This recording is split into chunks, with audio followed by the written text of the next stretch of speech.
and a project thing. But it really, you will come out alive. That's a good thing. You may get a job out of it. That's a real good thing. I had someone come back to me and say, we're looking to fill a front end position, but it's heavy in Angular and text, script. Yeah. And so I could write back and say, well, our stack, we concentrated on this other, we didn't touch on this, but the big thing we've been taught is, it's all, you learn one, you can generalize your knowledge and learn the other. I'm not ready to take a job doing that, so I hope he doesn't offer me a job because I can't do it yet.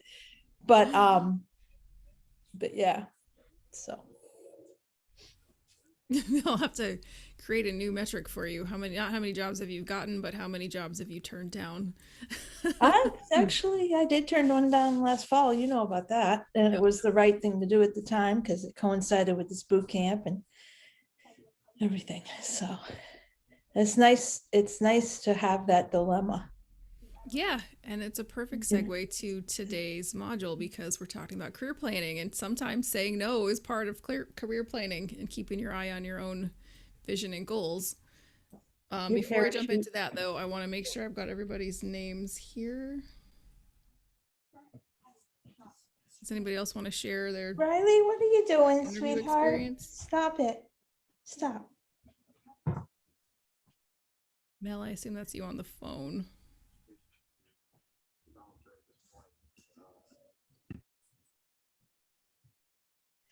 I'm sorry. Anyone else want to share their mock interview experience? Well, I was just gonna say this is Latonia. I don't really have much to share. I mean, they seem fine. I was really nervous about the one with Max, and he was Max, so it was fine. Even like the technical part, he just gave me hints and just kind of helped me through. He showed up in a t-shirt. I mean, like, you know what I mean? Like, he was nice. And he said that's how he does his interviews. So like all of that anxiety just wasn't necessary for me to bring to the table. There was a part where I completely went blank. He asked me like, why should I hire you? But before that, he had just said something about like, there are people who have experience. So you're like, what would make you a better candidate? So I had said all this great stuff. And then when he asked me that, I just went blank. And then like he said, I like meandered and then I recouped very well. But like, it just, I don't know. It was good practice for being prepared, I guess, to like kind of restate the same or maybe just view a question differently and be prepared for that different angle or what have you. But I went ahead and scheduled for my other 4 for next month. Just so it's one less thing I have to worry about. All I have to do is just show up and then, hopefully if I can get words out of my mouth, I should be fine. Be your awesome self because you shine well. One answer could be, and you wouldn't want to say this, is why shouldn't you hire me?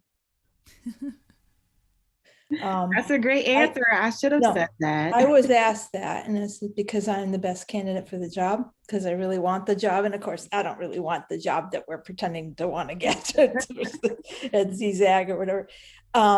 Zigzag, I don't know. Tuzag, sorry. But you come across and say, it's so. But yeah, I don't know if anyone has seen the movie Good Will Hunting with Matt Damon and Ben Affleck. He's a genius from the hood, but he is asked in this particular interview, why should we hire you? And he goes to this long thing about why he shouldn't take the job. It's unbelievable. But we're not in his position, so why shouldn't he hire me? He's managed to let himself out. I don't do that. I don't have that attitude. Even the technical part it was pretty straightforward. It was something we had done 1,000,001 times and I just blanked out, but Max was just very supportive and I got through it. And he would say, well, what would you use for this? And I knew the answer. So it really was just me being stressed. But we get through it. So yeah. I'd say just jump in there, Stacy. You're not going to lose anything at all. This is practice. Yeah. I mean, that's the whole purpose. And I actually, Nothing at stake, yeah, really. Yeah. And it's not like the one job you absolutely have to have, and you're in this interview, and if you don't get this job, you know, I mean, this is a chance to practice. Yeah. Get your mistakes out here. I'm I know getting I psyched am. for it. Okay. All the interviewers are different. You know, they have their strengths. I interviewed a couple people, asked techie questions, and they weren't the techie people. I was really disappointed because I wanted to talk about, you know, that's what's going to happen. You'll think do one of the great. good things is they're Thanks, all different. ladies. In real life, you're going to interview with people and they're all going to be different. Oh, And yeah. they're not going to be what you expect. And a lot of times they know that you're nervous and they will give you those hints and clues to help you. They don't want to sit there and watch you flounder. So anyway, you guys are doing awesome. I've been, peeking in on them and seeing some, and they're, all of your confidence levels have gone from here to here in a couple of weeks. So in one interview, which I wasn't quite sure how it was going because she was in between two other meetings, and she literally pulled over to the side of the road to do my interview outside somewhere. But when we were done, she gave me a couple pointers, and then she says, I would hire you. She can't do the hiring in this particular instance, but I would hire you in a minute. And I don't think she was just trying to be nice. I mean, that's a nice thing to say because I didn't think it was going that well. Maybe, but I guess, I don't know. I've had a lot of interviews in my lifetime. I'm sure we all have. So, but I've had some bad ones. great. Well, let's move on to our presentation today. One thing before I do that, I want to talk about the next meetings we have. Are Friday the 16th is group meeting, and Friday the 20th is the last module. And then you guys graduate like super soon. So that's really crazy and exciting. It feels like we just started. So, In some ways. yeah. So you have next Friday off, and if you need to schedule any one-on-ones, remember the clock is ticking. We're almost done. So I also forego the calendar thing. If you want, just message me and we'll figure out a time that works for both of us. Sometimes technology is more trouble than it's worth.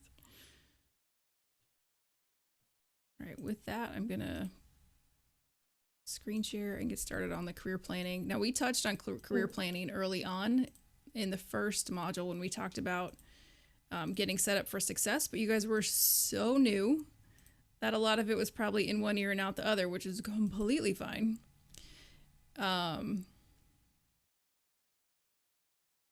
So if you do recall it, some of it might feel like, didn't we talk about this before? And that is on purpose.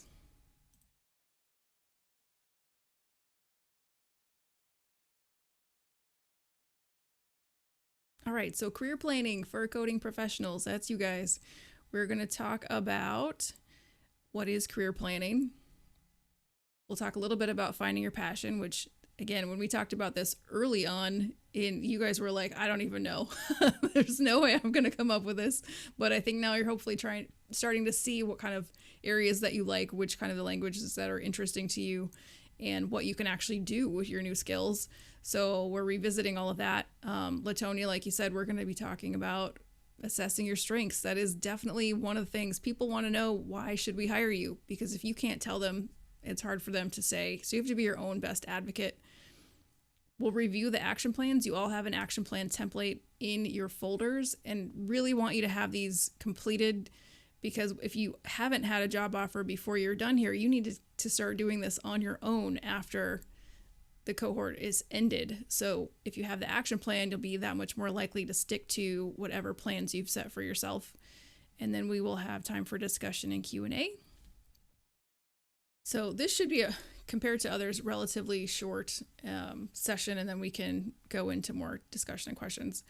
So career planning is a combination of things: identifying what it is you're good at, knowing what your talents and skills and abilities are, and then being able to translate those into the jobs you're looking for. And you've been getting the chance to do that. Matching your career goals to your financial needs. Do you need a part-time job? Do you need contract work? Do you need to work full-time with high benefit? Do you need to start somewhere entry level, but your long-term goal is to make more money? These are not things that you should consider later. These are things you should consider now. Match your career goals to your educational needs. So in your action plan, there is a section in it for learning.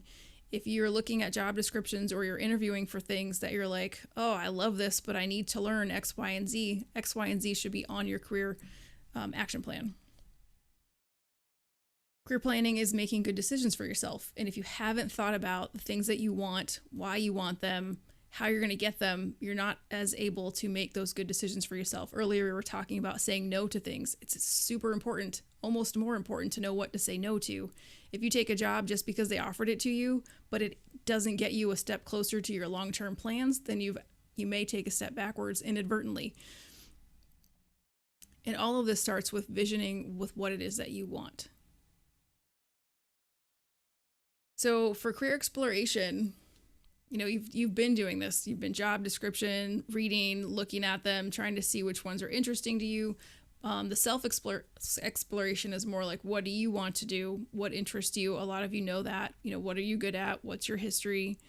And then what is it that you really enjoy doing, which you're now getting to figure out as you're learning the code, right? And we talked about this last time, your values and your why. What's your mission and goal in life? What meaningful purpose are you trying to fill? Then we have deeper dive into self-exploration. How do you do that? Personality tests. In the chat let's just do thumbs. Let me put you on so I can see you all. Thumbs up, thumbs down. Has anyone taken a personality test? Thumbs up if you have. Okay, so in between, so I'm going to share one that I like. It's called 16 Personalities. Check the chat real quick. Yeah, so even if you have done one before, if it wasn't the 16 personality ones, I really like the 16 personalities. It's, hang on. It's fun. It has cute little, I have to screen share, hold on. So it's based on similar to Myers-Briggs, which is probably one of the most popular ones. But it essentially takes you through a bunch of questions that seem a little repetitive and redundant. And then it'll tell you what kind of the 16 personality types that you fit in, which talks about how you react to things, whether you're assertive or more of a persuasive kind of person.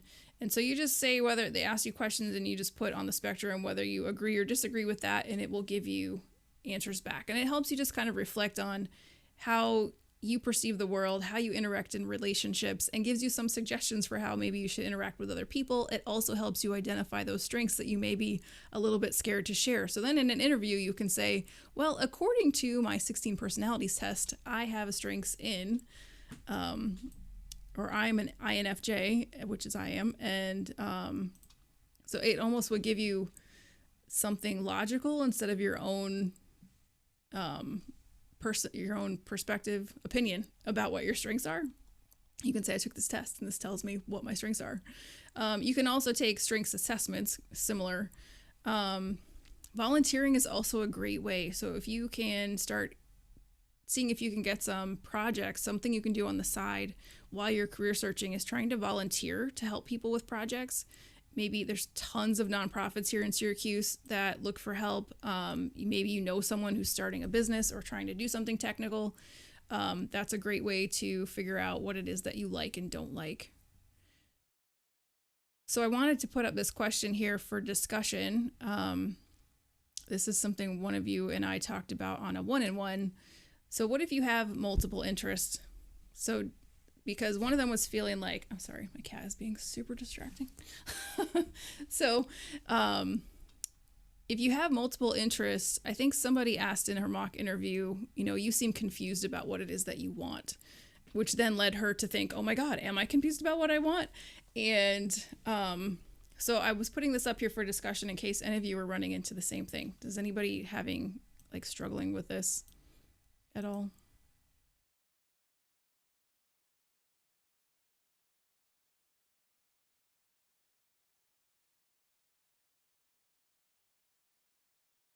Okay, well, what I was going to suggest is watching this YouTube video. Emily Wapnick talks about what it means and how you can perceive your own self if you do have multiple interests. I'm a person of multiple interests. I do all kinds of things, and I will tell you it confuses the heck out of a lot of people. But I have to let that be their problem and not my problem. Yes, I'll put the link.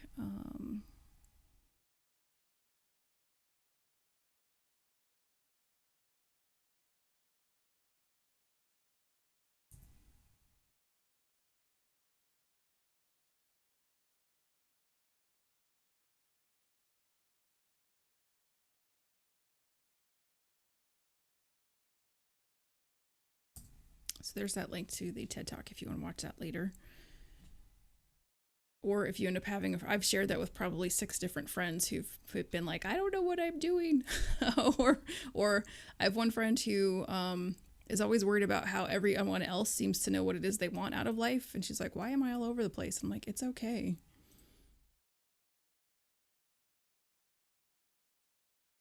So it's a great video if you feel like you're needing that validation for all of your multiple interests that you have. So the main thing that's super important is in career planning, is to really be picturing what you want your career to look like. And you don't have to know all the answers, again, especially if you're interested in lots of different things. But what you want to do is say, okay, in 10 years, I'd like to have a new car. I would like to own a house. I would like to be living in Syracuse, not be living in Syracuse. I want to live in the country. Instead of being afraid of saying these things or what if I don't get them? Put them out there. You're more likely to get them if you start speaking them into the universe. And so what I would like you guys to do right now is to reverse engineer this and start with the where would you like to be in 10 years. Just take a few minutes to see if you can write down some ideas. Picture yourself in 10 years. Am I working in an office? Am I working remotely? Am I surrounded by family? Am I single and sassy in New York City? Like what am I doing in 10 years? Am I somebody else's boss? Like I'm not entry level anymore. Now I'm doing mentoring for other people. Give you a couple minutes to do that.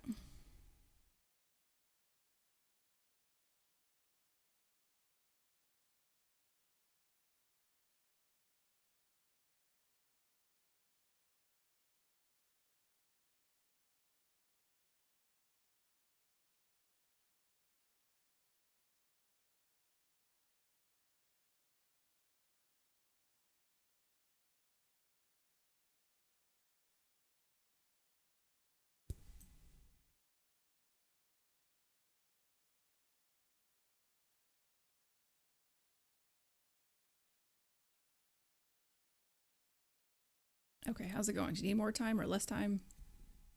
You good? Give me a thumbs up if you're good. Okay. Now let's go backwards. So you see yourself in 10 years, someplace in the middle, whether it's a year, whether it's halfway. Where do you need to be at your next checkpoint to see if you're on track for that? Do you have to have a new job? Do you have to be on your second job? Do you need to be on a job and promoted? Do you need to have learned another skill?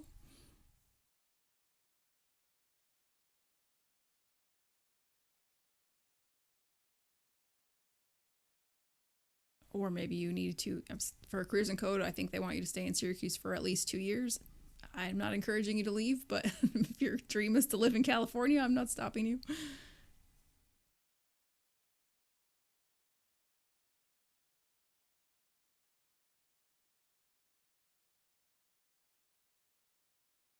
And then back up even further, looking into the near future. You've graduated Careers and Code in August.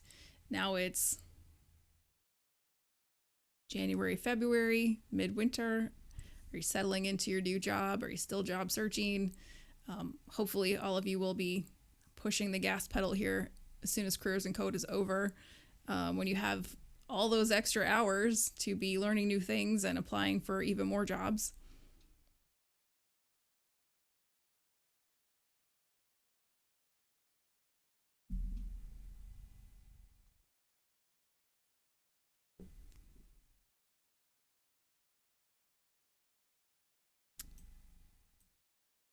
oh, sorry, some of these questions are,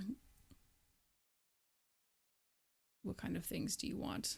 Autonomy is a big one. Do you want to be doing what you're told, or do you want to be in a position where, or work for a company where it's more like checking boxes and doing and following a list? Autonomy meaning that you get to be part of the decision-making process.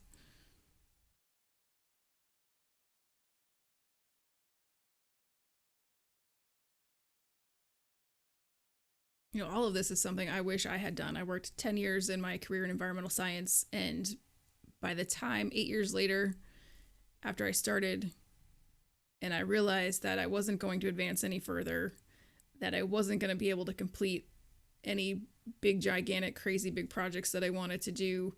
When I started to get really feeling stuck, like I'd been painted into a corner, I realized I hadn't done any of this. I hadn't figured out whether I wanted a house, whether I was living where I wanted to live. So it's doesn't seem all that important as long as you have a job, but at some point it makes a difference, especially when you start to get good at what you do and you haven't looked at where else you can take your skills, and you end up in a position where you're no longer in control. I was in a point where I was not in control. I needed to get a new job instead of looking forward and saying, like, I want a new job, I'm going to get one now. Another thing I just wanted to point out, and I suggest highly, if you haven't already been doing this through Careers in Code, and I know you've got so much stuff to do, but after you graduate and if you're, like I said, haven't gotten a job offer yet and you're still searching, is to start journaling and to really use this for not only just keeping track of what you're applying to and where, and you have the spreadsheets that you'll be able to use, but how you feel day to day. If you're, setting off on the day and just feeling crummy, really digging into why that is. And maybe it's because you applied to 6 things and you didn't hear back. And then looking at, like, what can you do about it? Like, are there a few that you didn't hear back from? Well, maybe I'll feel better today if I follow up with them. Or maybe I'm looking at my action plan and I'm like, man, I really haven't applied to much, so I'm kind of not really pushing myself. Maybe I need to start being a little bit more active. Maybe I haven't done very much networking. Or I reached out for someone for a networking meeting and they didn't get back to me. So maybe to make myself feel better, I can reach out to a few other people or follow up with them.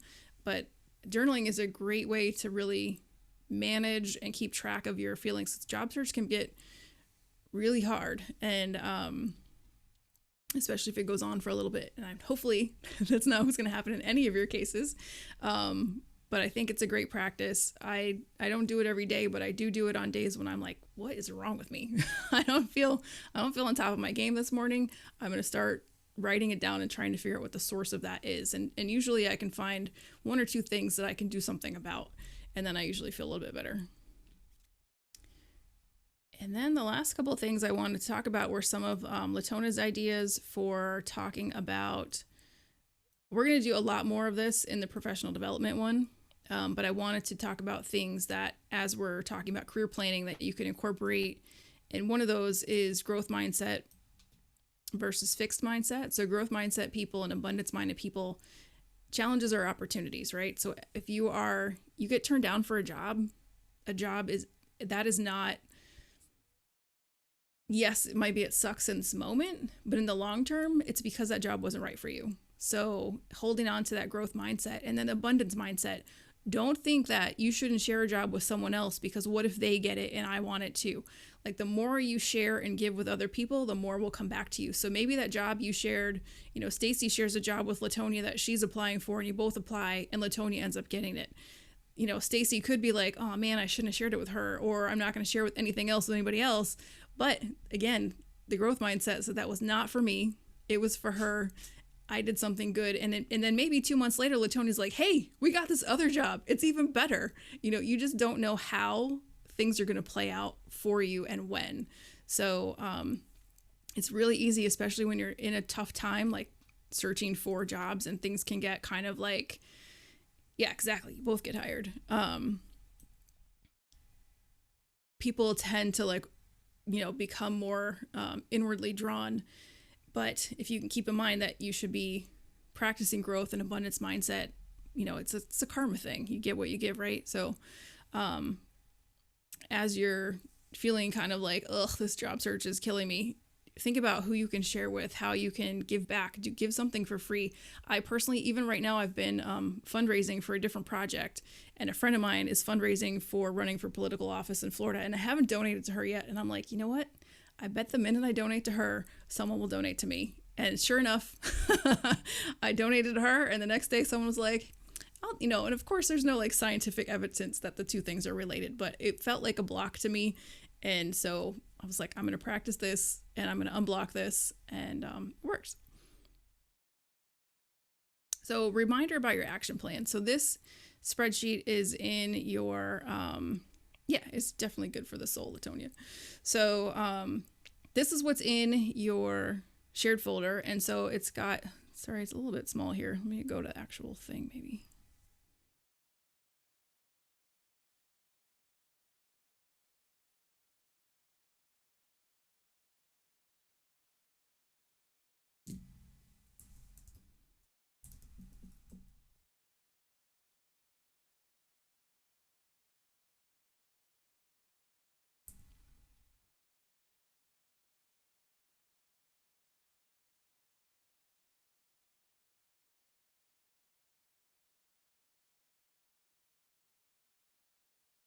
Okay, so this is a typical action plan. And I did show you this in the beginning, but don't expect any of you to remember. It's fine. It has a little bit of instructions on the top, but basically my method for action planning for your career search is to include 3 different types of goals. And one is applying goals, how many you're going to apply to every day, or how many hours are you going to spend. I remember talking to this about this in the beginning. So picture when Careers and Code is over. If you're still job searching, how much time are you going to throw at this? How many applications are you going to expect to apply, or job description markups? How much research are you going to do? And then the networking piece, I'm always pushing that. You want to make sure that you have a combination of applying and networking. And then the learning part, I'm going to keep looking at those job descriptions, keep looking at where my gaps are, and keep trying to figure out what other skills I can keep adding. So if you can take some other courses, get a certificate, wherever, if you've picked a certain industry and there's some sort of education you can give yourself in an industry that you want to work in, those things go in your learning plan. And then you fill out these other pieces so that you could look at this. Like if you say every Friday, so I work this on my own action plans. Every Friday I have a set of spreadsheets similar to this that I look at, and I'm like, okay, did I do X, Y, and Z this week to get me to my next steps? How am I going to measure my progress? Monthly, weekly check-ins. Maybe you guys can form some accountability partnerships after Careers and Code is over. Kyle and Domo, you can get together and look at each other's action plans and say, did you do these things? And then what time are you going to time frame will you complete it? All of this, if you've heard of SMART goals help you, are just it's an acronym to help you to actually achieve goals and set goals that have, that aren't just more like wishes. Because if I just say, I'm going to apply more, that's more just like, it's not a goal, it's just a thing. So if you say, but I'm going to apply X number of applications, or the amount of time, and this is when I'm going to complete it, and what resources do I need? Now you're putting some real substance behind it, and you're more likely to actually accomplish that goal. And then how do you know when you've met it? Maybe there's a certain number. Maybe it just, I get offered a job, or I get offered an interview.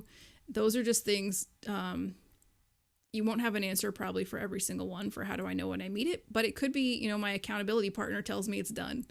You can be creative with that part. Are there any questions about this or how to use it, or things you might want to put on it?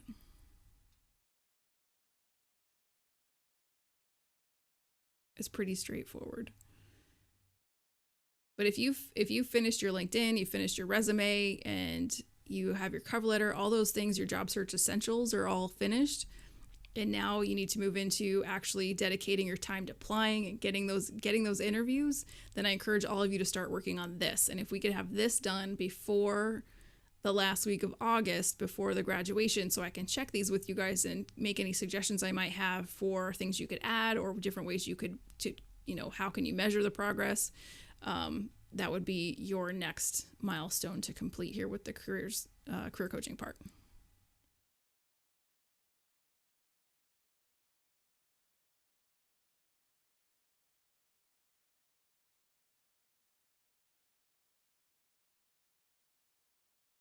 So, like I said, it's the SMART strategy. You're setting your overall goal and then the tactics underneath to reach it. These will help you with the 3 different objectives. And it is largely meant to hold you accountable, whether you do it yourself or have somebody else work with you on it. So, a couple more things for discussion. These were things that I think these actually are meant to go on the professional development one, but since I put them on here, we can look at them if you want to.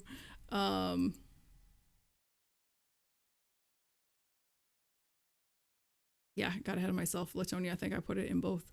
So, how to maintain. So I put these as discussions instead of like me giving my answer to this, because I wanted to be able to hear more from you, like what you thought about it, why you're asking it, and give them, and then maybe see if anybody else has things to chime in as well. So Latonia, do you want to talk more about like where this is coming from and where you're getting at? Yeah, sure. I've experienced a lot of trauma. It's not completely behind me. And sometimes people say or do stuff that is just insane to me. Even just on a regular human level, it's like, how would you say or do that to someone? And then, not to know that I'm going through something extra. So I'm just curious, how do folks manage that? I mean, I may be the only one, but I'm just like, and so what I do, I mean, I just a lot of times, like, I'll just take a deep breath, or I'll step away, or just try to, I don't know, pray it away. That Yeah. angry praying. Like, I have things that I do to try to manage it, but trauma is real, and I think that Mm-hmm. people think that folks make this stuff up, or that you're lazy, or that you're just like, I don't know, expert liar. Like, I don't know what is going through their brain, but people don't choose this. You don't choose to go through this kind of stuff. So I just wanted to know, like what, and you mentioned some stuff. You mentioned journaling, you mentioned, other stuff, but I don't know. I just figured I'd put it out there just because it's a very real thing. And I'm pretty sure I could be better at it.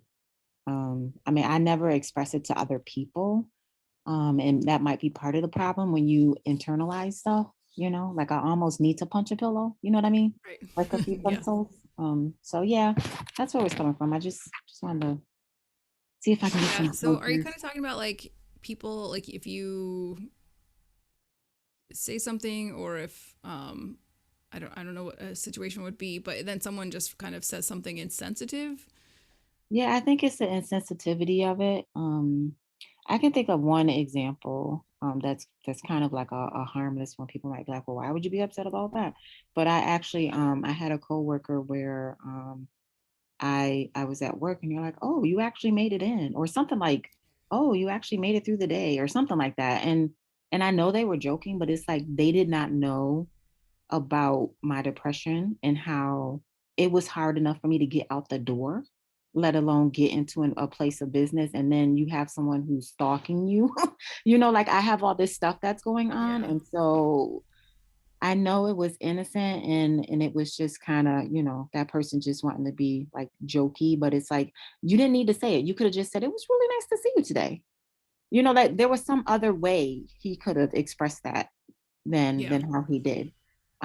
So I mean, that's something that's like a really basic kind of thing, but it's just like, sometimes I just think people just don't think before they say stuff. And I mean, I've been through a lot worse than that, but that's I think a safe example to share in this space. And yeah, sometimes people just say stuff, or they just do stuff, and I don't think they really think about it. They have this privileged view of the world, and they don't understand how it's not like that for everybody else.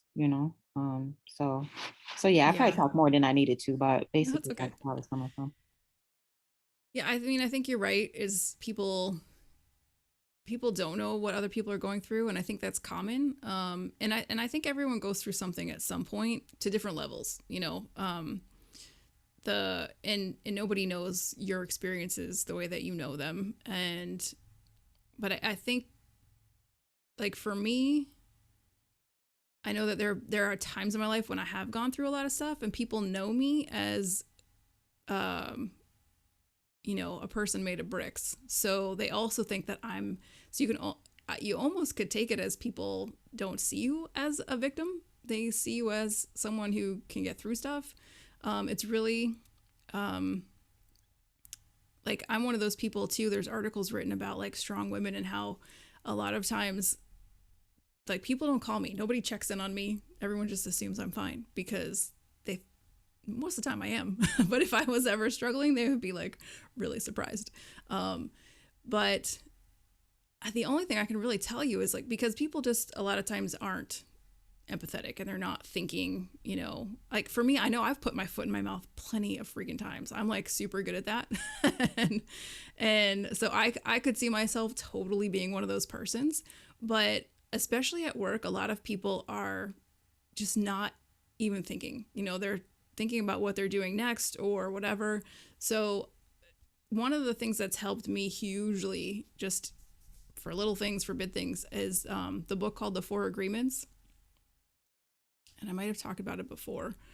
The Four Agreements, the first thing is don't take things personal. Actually, the first one is be intentional with your word, which is what those people are not doing.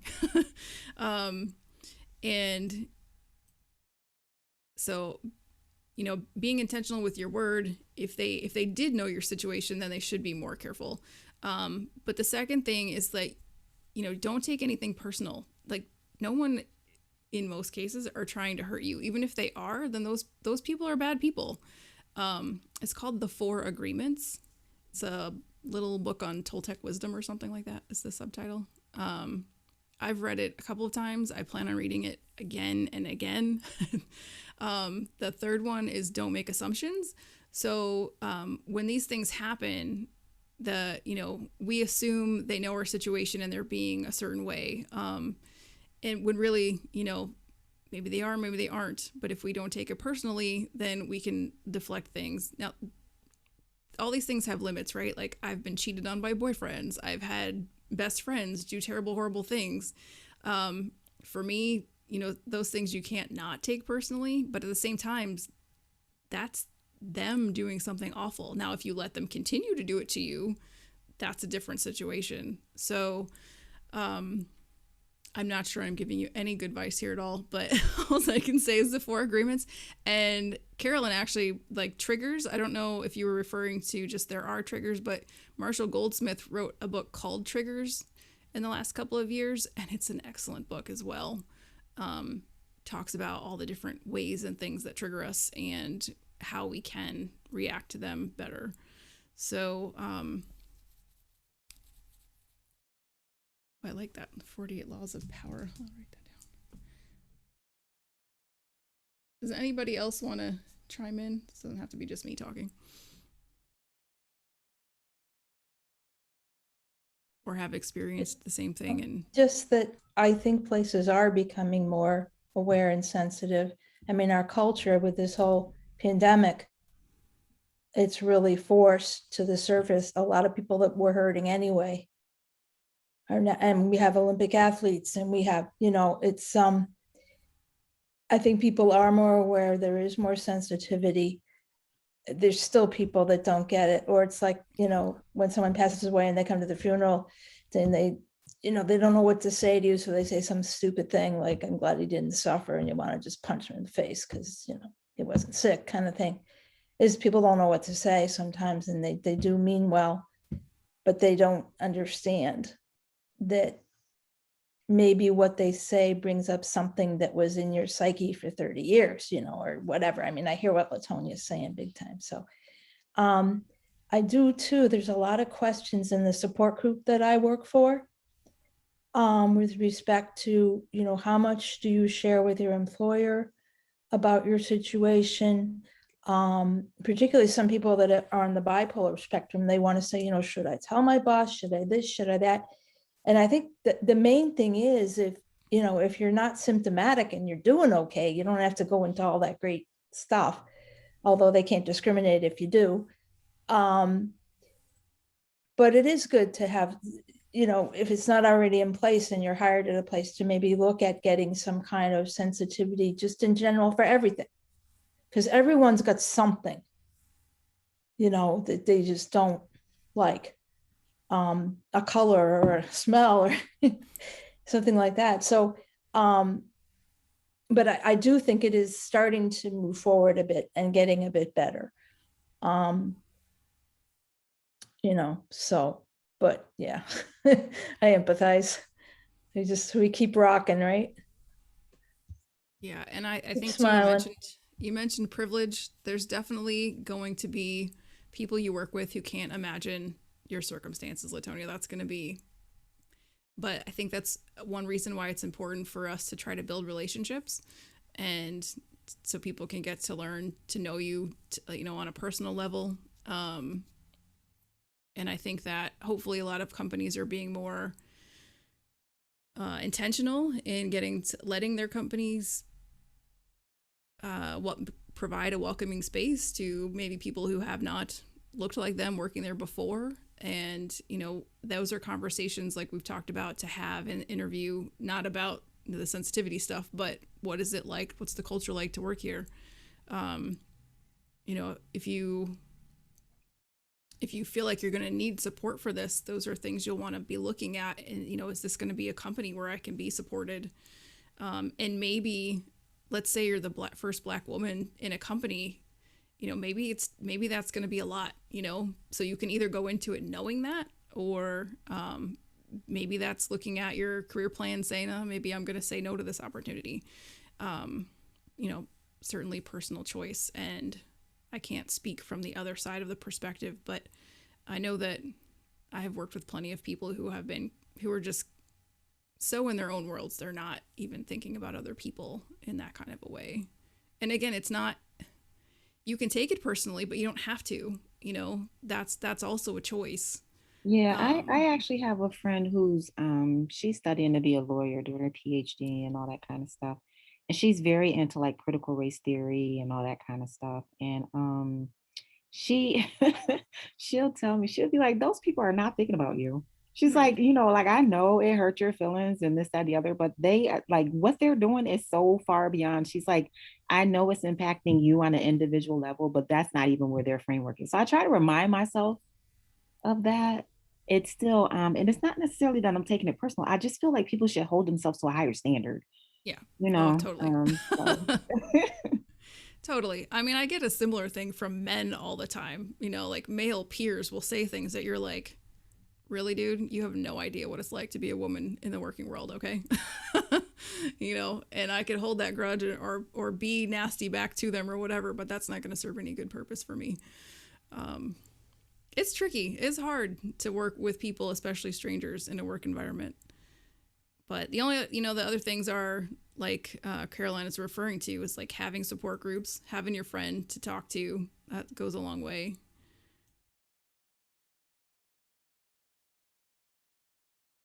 Did that help at all, Latonia? I'm sorry. Yes, it does. And I think you all know by now I have a problem of talking out loud. So I'm talking out loud with you. I just have my audio off.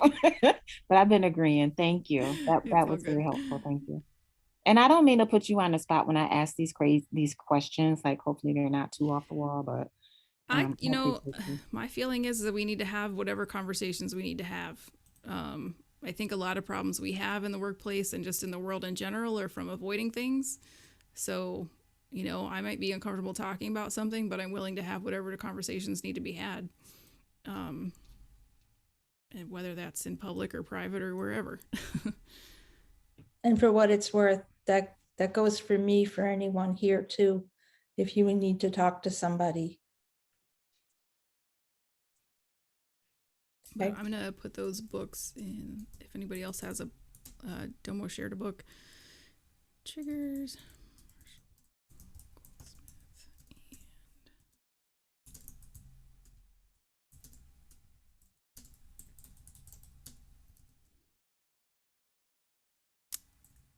I believe Ruiz is the last guy's last. There's two different authors that I read. One is Carlos and one is Dawn, and I can't remember which one is the Four Agreements. So you'll find it. It's very popular.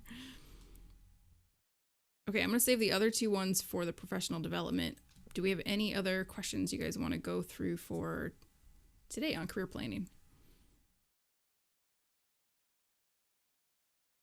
And hearing none, you guys know where I am. We can open it up to any other questions you have about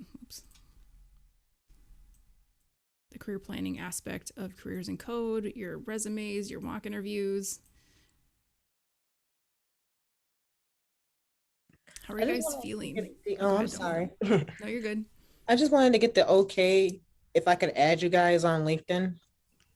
I mean, that's okay. You guys don't have to add me or anything. I won't be heartbroken, trust me. But it's just if I do, like, yeah, is it all right? Thank you. That's a great Oh, wait, were comment. you asking the class? Yeah, girl.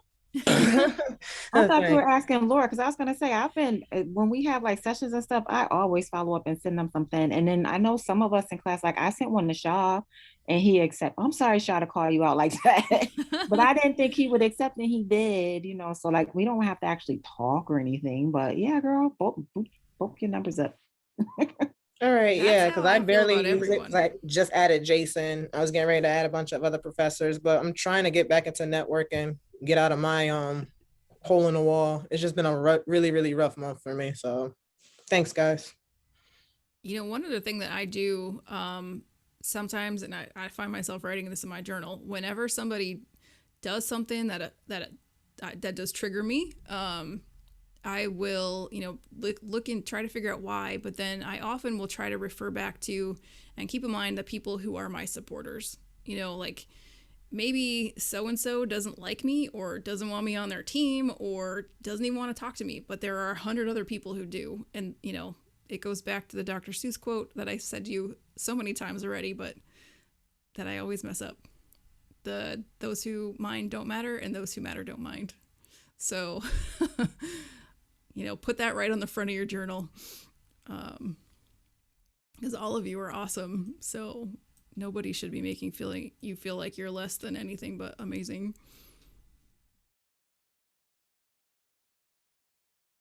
And a lot of times if they do, that's their own insecurities they're deflecting onto other people, you know. Yeah, I actually worked with a guy who told me that his therapist told him to minimize, or what do you say? Yeah, minimize other people to make What? himself feel better. And I remember thinking, what? Like these people have a degree? Why would they tell you to do that? So some people are like intentionally jerks. You know, I wonder if people hear things wrong sometimes because like someone in my family went to prison for something and they came out saying the counselors told us that our parents didn't talk to us enough when we were kids and came out blaming our parents. And I was like, what? That doesn't make any. I'm sure that's not what they said.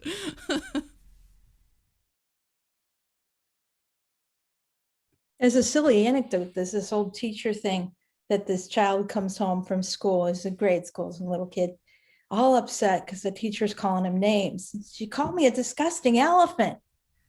And so they go to have a conference with the teacher and they want to be, you know, good about it, but they want to like wring her neck because they just assume. Well, it turns out he was acting out and she just told him he was being a disruptive element and she'd appreciate it if he'd chill out. He heard disgusting. That is funny. Okay, so let's see. Mock interviews, there were a couple left. Let me double check what we got going on next week. So next week is closed because I've already told everybody check next week. What you have is what you have. And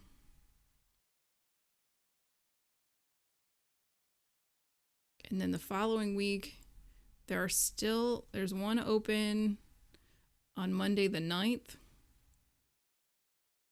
Will there be any more with Dr. Shenzi?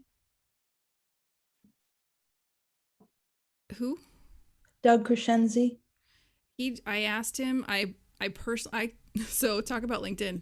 I personally stalked him and on LinkedIn, and then messaged him and I've never met him, and I was like, He's a hey, good guy. can you do some mock interviews? Yeah. And that's what we got. So The one, because Yeah. I was looking at my schedule and then I went to sign up for it today and it's done. So he's not gonna do it. I'm happy to come back to him and say, like, you're in Well, popular that's okay. demand if you'll do some more, but I don't want to put you in a stalker position. I don't mind. It's his program. So, Any other companies or anything possibly? I have messaged so many people. Or Everyone's like the I so school? busy. I haven't contacted the iSchool.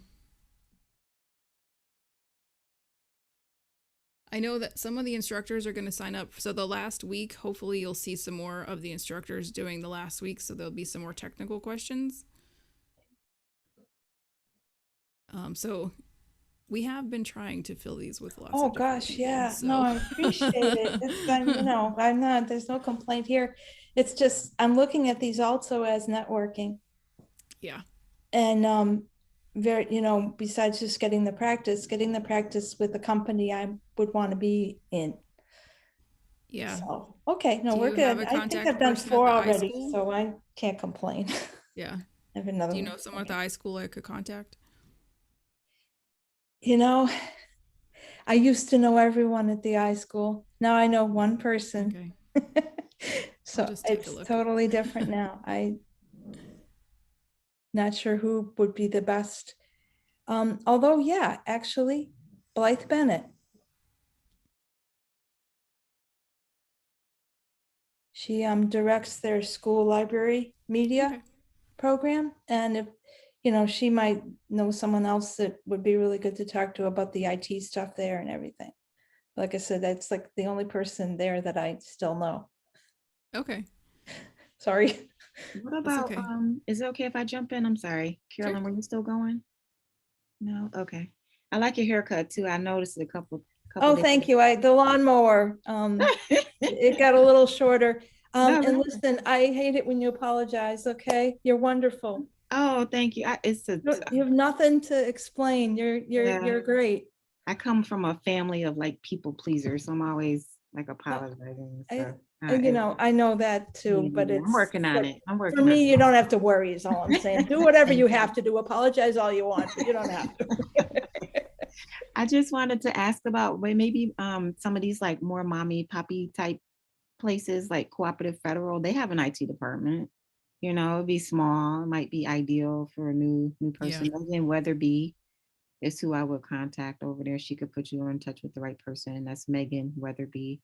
Then there's like other companies I was talking about how they do so much for the community, right? Like Empower and I don't know, I just went blank, but like what about trying to tap some of those folks? Yeah. I think we'll probably, like, sorry for you guys, but next cohort will probably be better because the list to reach out to companies will be generated sooner. There was a holdup for us on this end on reaching out to do these. So it was kind of like, hurry up, go, people sign up. So, you guys have done amazing just being the first to go through this, because imagine from all of your feedback how much better it's going to be next year. And then even, that's the way it goes, right? But you guys have done an amazing job keeping up with all of the disparaging parts and things.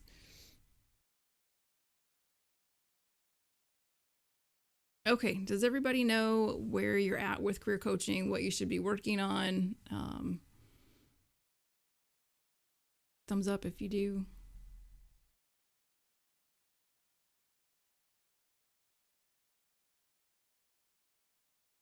All right, good. So, like I said, the next meeting is on the 16th. So that means next Friday you're free to either work on your career coaching stuff, or take an hour off, whatever you need to do. If you want to schedule time with me, then just message me on Slack and we'll figure out a time that works for both of us. Wait, what did you just say? You said we're done until August 16th? No, the 16th. Sorry. Yeah, the 16th, actually, right? Wow. Yeah, so we throw have a little we- confetti. We don't. Okay, Hold on. thank you. let me That Yeah. sounds like a long time. Isn't that like 3 weeks? double check. Well, So wait, today's the the 16th is a 30th. Monday. Oh gosh, I think you it's the guys, 13th. I'm tired too today after my workshop with these teens this week. Hold on. I thought you Let's said look. August 6th Yeah. and 20th, Oh, No, Okay. but there's, No wonder there's confusion. Hold on. Let me let me do this. And I'm I gonna might put be it in hard of writing. hearing at my age. Okay. What? 6th is off. no. Okay. 13th is on. Nothing on the I 6th. wrote the wrong time. At all. So Yep. 6 off, 13th group. So whatever it is we need to work on. And then the 20th is the professional development module. And then the next week you graduate. Okay, so no 6. Yes, 13. Yes, 20. Yes. Okay. All right. Thank you. Wait, Yes. And sorry, that's been a work in progress too this whole time too. So sorry about that. That's okay. and what about the 27th, the day after we graduate? I had that written down, but is that correct or? I think that was No. probably on there before they came up with the graduation date. So Okay. I meet with Jesse this week. I can double check, but I assume we'll be done at that point. Okay.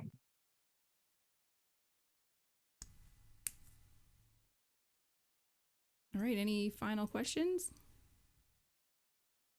You guys go enjoy your weekend in our fall weather, whatever this is. All right, guys. I'll see you soon. You guys are awesome. Have a good weekend.